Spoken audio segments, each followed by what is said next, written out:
on Casual Queue Oh, a did while you? back, That's and funny. I didn't know it was him for the longest time. It was just somebody with a lowercase letter H as their tag. Oh yeah, that's him. Giving me the absolute business for an hour straight, and then I get a message on Discord. It's like, yeah, that makes sense. yeah. It's funny how fast he picked this game up to me. But anyway, here we go into game number 1 here.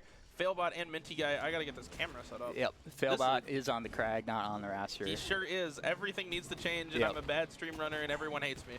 Kragg in an interesting spot after, I think, the recent patches. I thought the down throw nerf was a bit much, and so I do think that the half revert put him in a pretty good spot.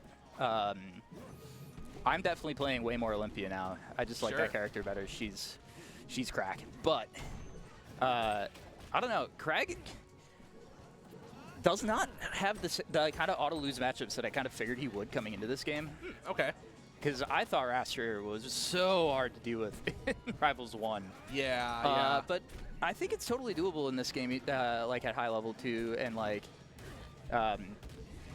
the Wrastor has to play pretty campy to not get hit by stuff like that. Yep. Oh man, because the advantage state on this character is crazy, and Failbot's even crazier. So yeah. Failbot is the type of player where I always describe it as like, I don't know if you remember that. Oh my god. That Five too Gods floaty. interview from a long time ago, where our motto was like, yeah, playing against Mango is like the train is coming. I describe Failbot the same way. Oh, that's so real. It's like the stupid combo is coming, and it's on you to not get hit by it. And if you get hit by it, like, and normally like what he's looking for is not always like obvious. I've heard a lot of people in this state like.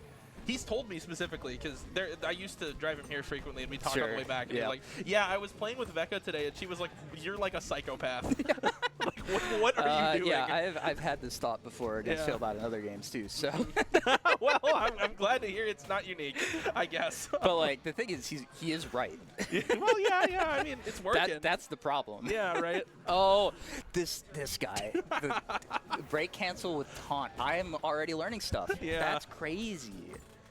Now, this is one of those matchups here, too, where Failbot and MintyGuy, you know, they've been playing a whole bunch of games for a whole lot of time. Absolutely. So I'm pretty sure a lot of Rivals 2 stuff carries over. And oh, the falling up air into forward air. Yeah, I mean, so that's the thing where, like, it totally makes sense that you would switch your DI off that, because MintyGuy, I think, was holding in on the falling up air. Yep. But because it's sour spotted, holding out killed him. Yep. Oh, God. So. And that's that is the Wrastor tax also.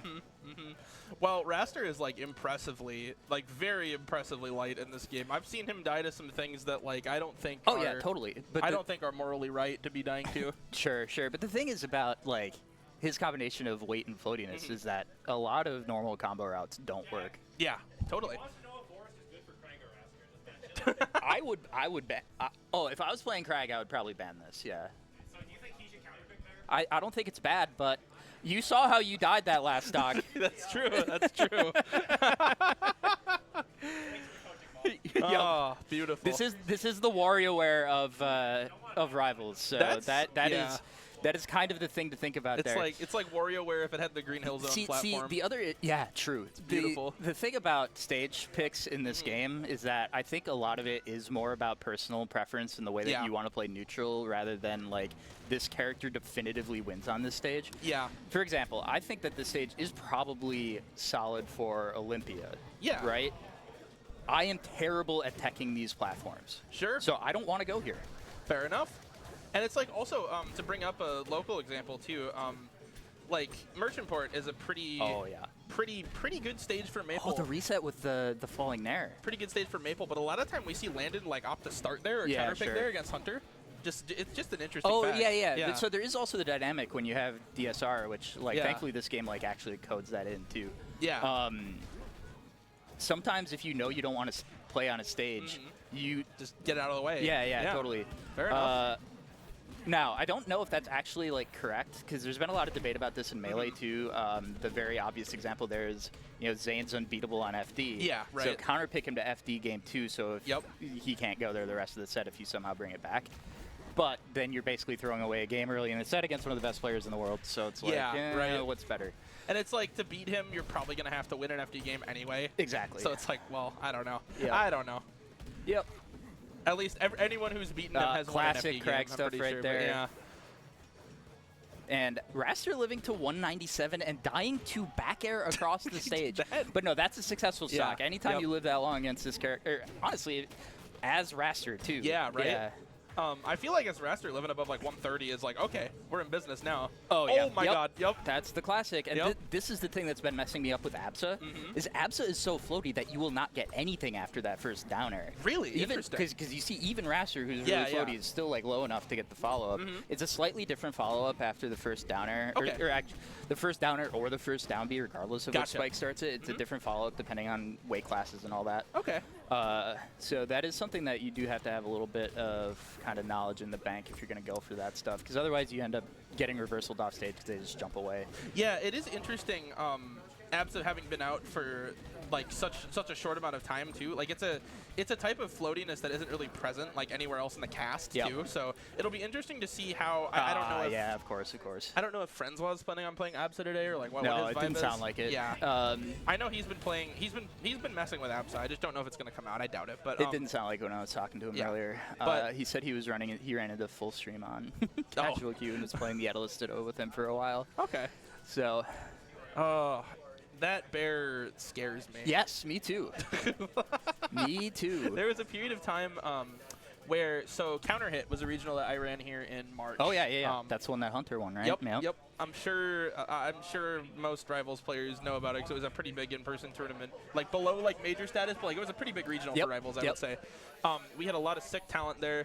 And well, that was one of those cases where I was like, I thought you guys were good, but you never know. Yeah, it's true. Until the scenes start to mix. But the fact that Hunter beat Juno to win that tournament, I was like, okay, this is legit. And like, I know that even though Hunter's really good, there's a lot of players here who can beat him.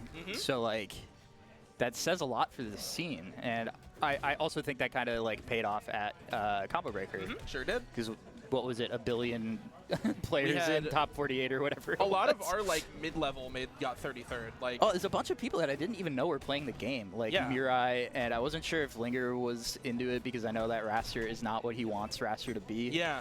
Linger was my most common opponent in Grand Finals back when the Rivals 1 days were going. Yep, that's a super deep cut for a lot of young people here. But yep, I was happy to see him there. He hasn't come to one of these. I don't actually know if he's still living here. No, his work schedule is just horrific. So I think he's got one of those gotta wake up insanely early every day jobs. Gross. Yeah, I was happy to see a lot of Minnesota pop out. He actually would have gotten the the up air, but it wouldn't have been as swaggy. So I get it. Yeah. But I was just shocked to see that the movement was good enough to get him up there.